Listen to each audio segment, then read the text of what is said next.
Section 1. You will hear a student asking for information at the university library. First, you will have 20 seconds to look at questions 1 to 4. You will see that there is an example which has been done for you.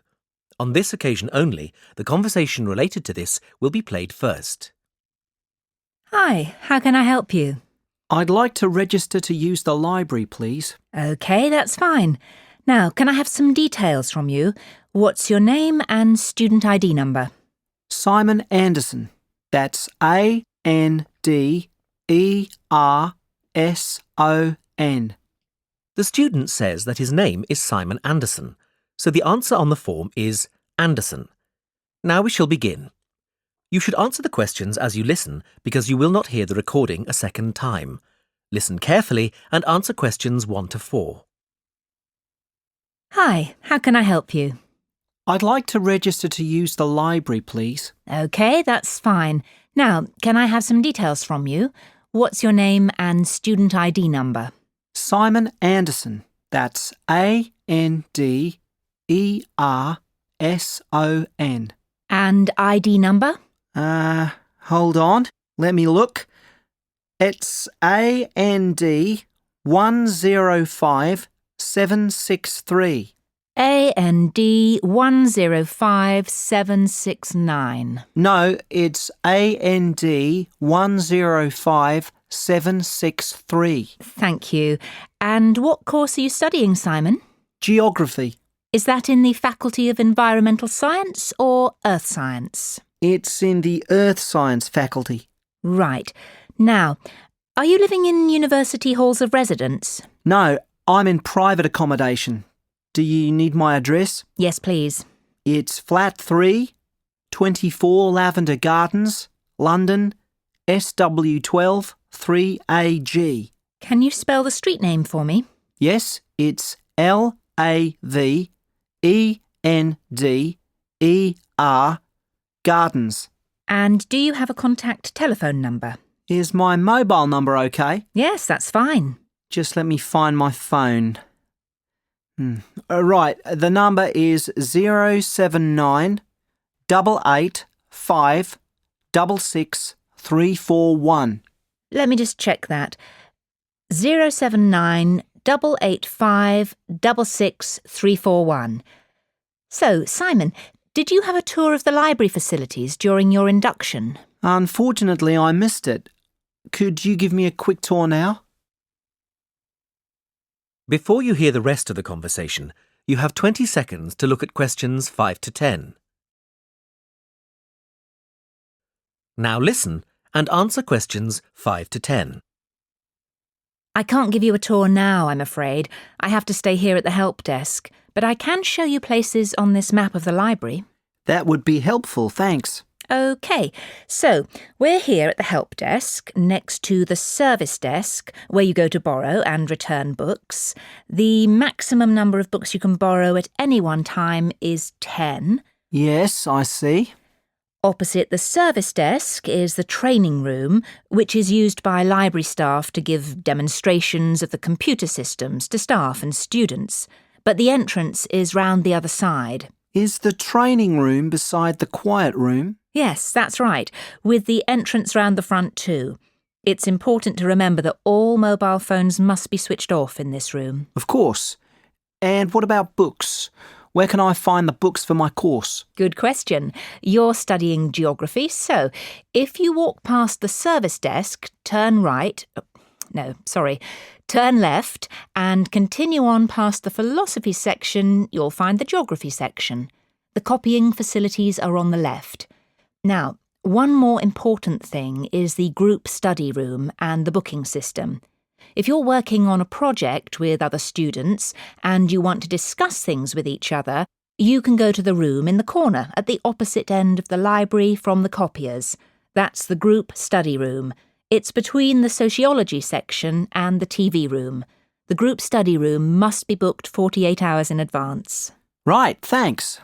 Can I keep this map?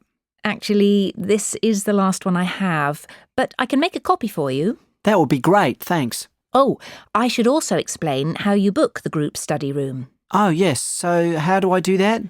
You can only book this room using the online reservation system, the same one you use to reserve books that are currently on loan. I thought it was called the online catalogue system. No, that's for searching for things in the library. The reservation system is what you use to make a room booking. And can I access that from outside the library? Yes, via the library website. You will need to enter the name and student number of each student in the group too, so make sure you have these to hand when you make the booking.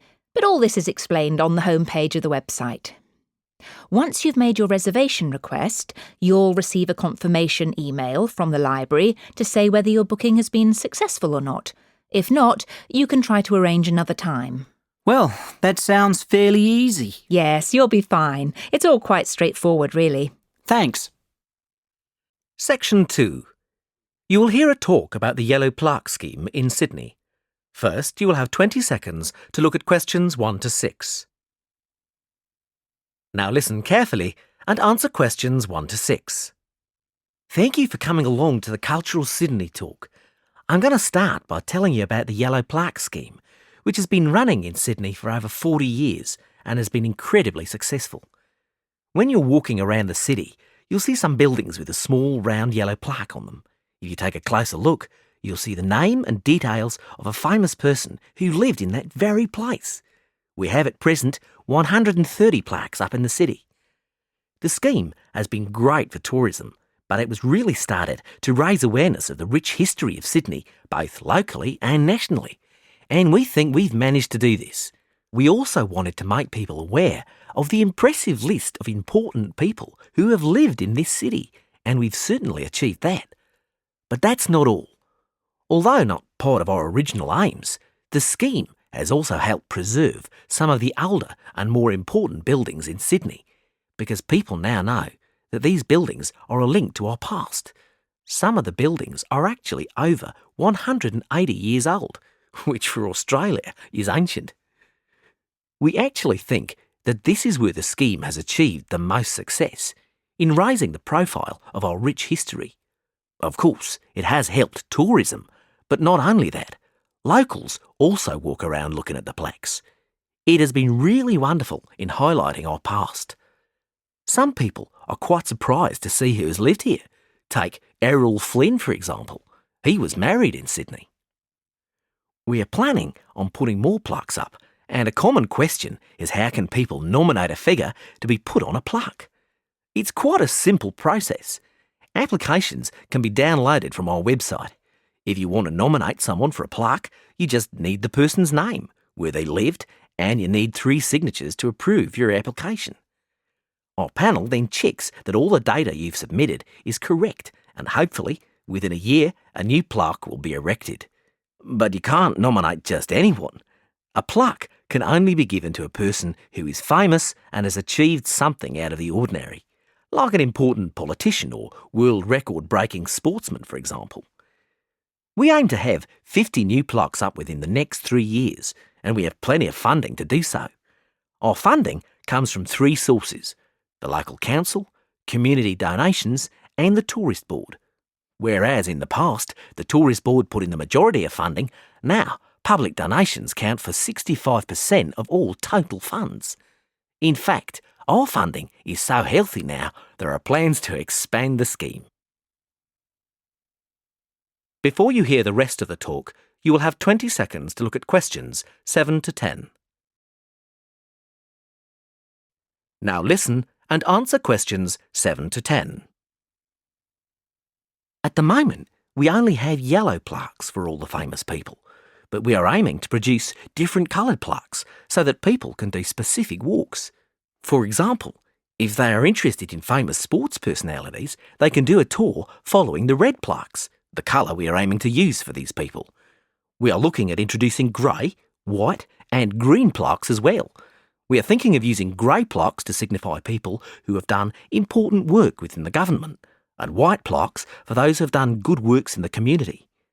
Lastly, our green plaques we think will be very popular. These will be for painters and sculptors, leaving our yellow ones for writers, actors and other people of note. We do hope you enjoy looking at the plaques around the city. We have guidebooks on sale in the gift shop where you can find all the plaques. These are priced at $11.99. Section 3. You will hear students and a tutor discussing an energy project. First, you will have 20 seconds to look at questions 1 to 7. Now listen carefully and answer questions 1 to 7.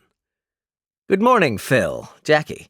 I hope your project is going well. Good morning, Mr. Jackson. Hi, Mr. Jackson. Well, we've made a start on analysing the different forms of renewable energy, but unfortunately, we don't really agree on some points. Okay, why don't we talk about it? Well, Jackie believes that all forms of renewable energy are beneficial economically, whereas I doubt that that's true for all of them. Such as? Such as wind, wave, and solar energy, because they're less reliable. That's a valid point, but I don't think that's a large enough factor to disregard it completely. Exactly. That's what I said. However, another drawback is that they're generally very expensive to produce. Yes, you're right, and that is a concern when evaluating their usefulness in future. I agree with you to a point, but it's likely that the cost will come down. I read a report in the Journal of Environmental Science that estimates the cost would fall by 20% over the next 10 years, which is significant, isn't it? Absolutely, Jackie. But you need to think about how difficult it is to predict the future cost of non-traditional energy sources before you believe the report. Remember, in your project, I want to see evidence of critical analysis. Make sure you've analyzed all the information rather than just accepting the information that you agree with. Also, it's very important that you demonstrate wide reading around the subject. I know. It's just that I'm not convinced that it's going to continue to be that expensive, especially if there's a demand from consumers. Well, what about if we analyze the costing process as part of our project? That's an excellent idea, Phil. Okay, so let's imagine that we want to forecast the cost of producing solar energy. How could we do that, Jackie? Well, I think we'd have to start by working out how many hours of daylight there are in the UK per year. The Meteorological Office would have data on that. Then estimate the number of hours of sun to get a rough total. And then I suppose we'd need to work out how much it would cost to supply the average home with solar power, and then extrapolate that to get a number for the whole country. Good.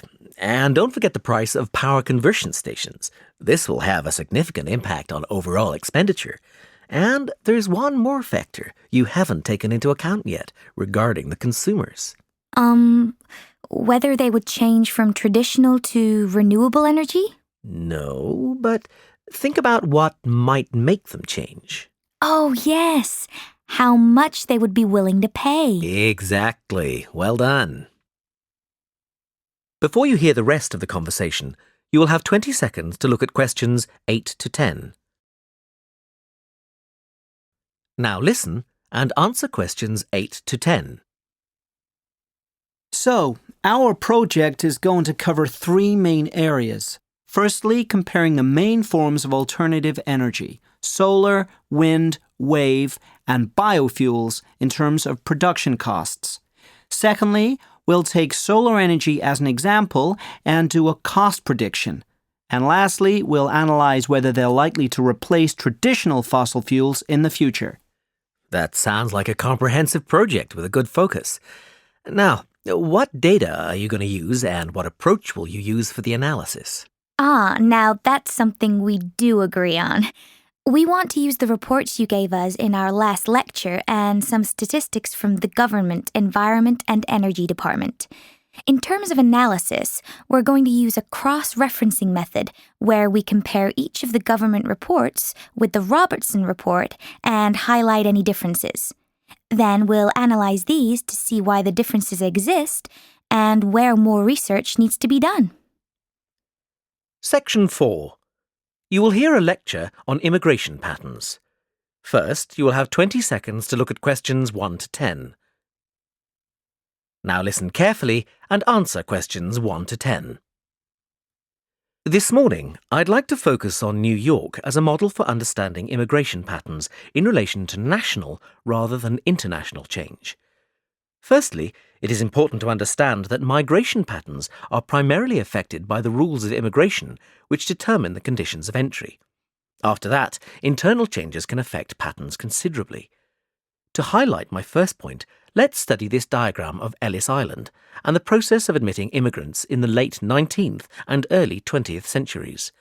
Upon arrival at Ellis Island, people underwent a series of examinations and questions before being allowed to enter the US.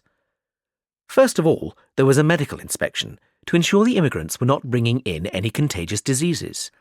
Anyone who did not pass the medical examination was refused entry to New York and sent home on the next available ship.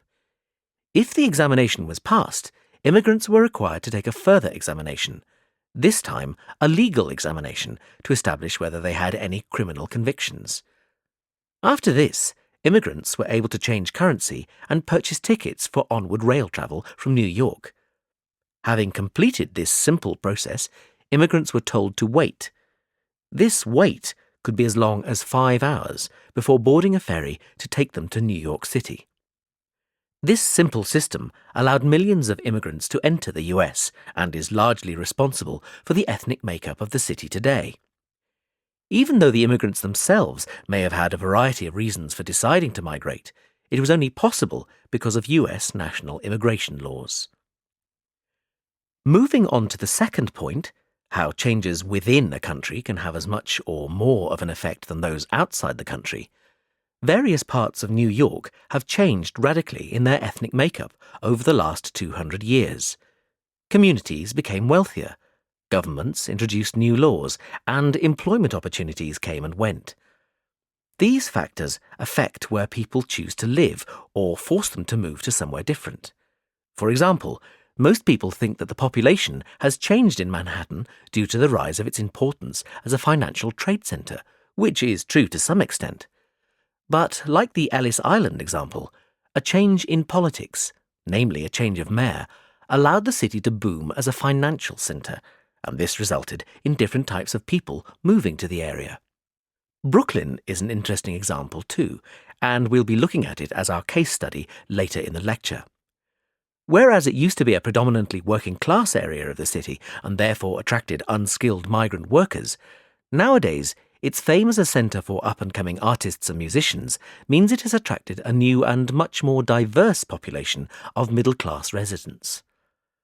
Finally, Queens has shown a dramatic change in its population over the last 50 years due to the airports there.